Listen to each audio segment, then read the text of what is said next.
Déclaration des leaders ivoiriens de la diaspora résidant aux États-Unis d'Amérique et au Canada suite au simulacre d'élection présidentielle du 25 octobre 2025 en Côte d'Ivoire. Considérant que ce qui s'est déroulé en République de Côte d'Ivoire le samedi 25 octobre 2025 ne peut aucunement être pris comme une élection démocratique selon les standards internationaux.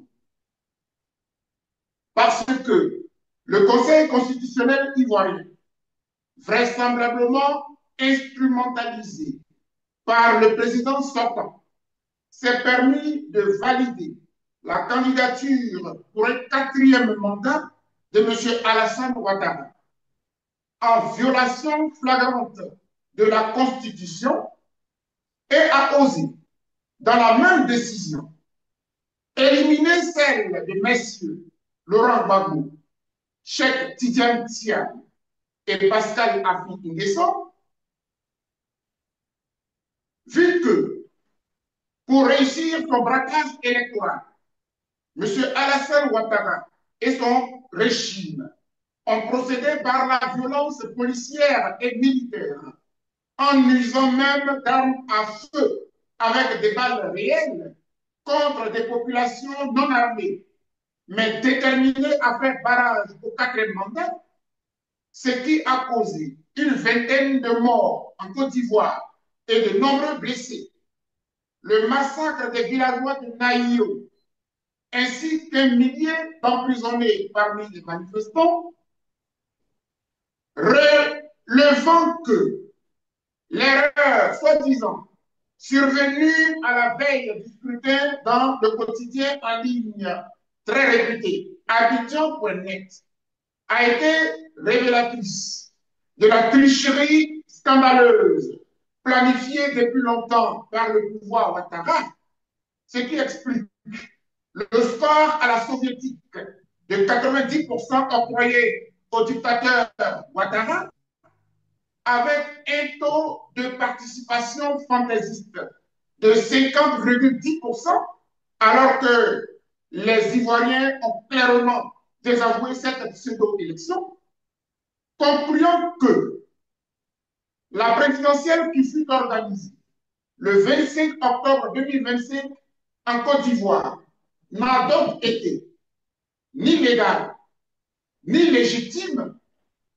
Nous, leaders ivoiriens de la diaspora, membres du mouvement Troseto, membres de la FIDE, membres de Grande Afrique, membres du PPACI, membres du PDCI-RDA, membres du GPS, membres du FPI, membres du PHDDCI et membres du CACI.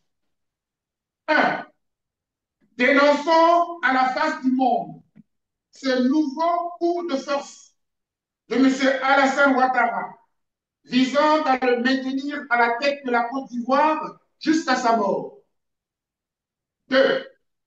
Condamnons avec la dernière énergie toutes les interdictions inconstitutionnelles des marches qui ont été prises par le régime d'Abidjan et les violences graves qu'elles ont engendrées contre les populations à travers tout le pays.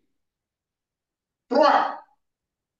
Adressons nos sincères condoléances, notre compassion et notre solidarité aux familles endeuillées et aux blessés. Pour nous, au regard de tout ce qui précède, M. Alassane Ouattara n'est plus le président de la République de Côte d'Ivoire. Il n'est plutôt qu'un usurpateur et un braqueur d'élections qui sont des caractéristiques d'un vrai dictateur. Lui qui a osé, lui qui s'est permis de traiter les Ivoiriens comme des chiens. Enfin, au point C, nous nous engageons à travers nos différentes structures et collectivement surtout, nous nous engageons à tout mettre en œuvre, tant au niveau diplomatique que par la justice internationale, pour que ce quatrième mandat de M. Alassane Ouattara ne prospère point. Fait à Philadelphie, aux États-Unis, le samedi 1er novembre 2025, ont signé la déclaration.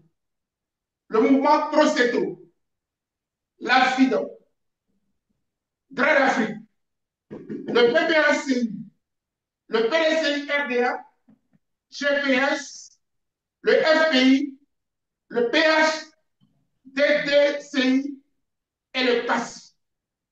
Au nom de tous les leaders, merci. Voilà, expliquer pourquoi ils ont décidé donc d'apposer donc leur signature.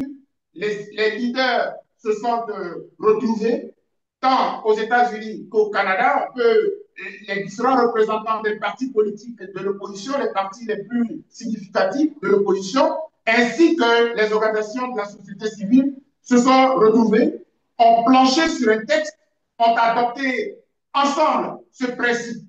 Et le moins que l'on puisse dire, c'est que pour nous, à partir du moment où M. Ouattara manque de légitimité, où l'élection n'est pas légale, conformément à la Constitution de la République de Côte d'Ivoire, M. Ouattara n'est pas un président. C'est un usurpateur, c'est un braqueur d'élection. Et nous sommes prêts à le considérer tel jusqu'à ce qu'il parte du pouvoir. Et nous avons dit merci.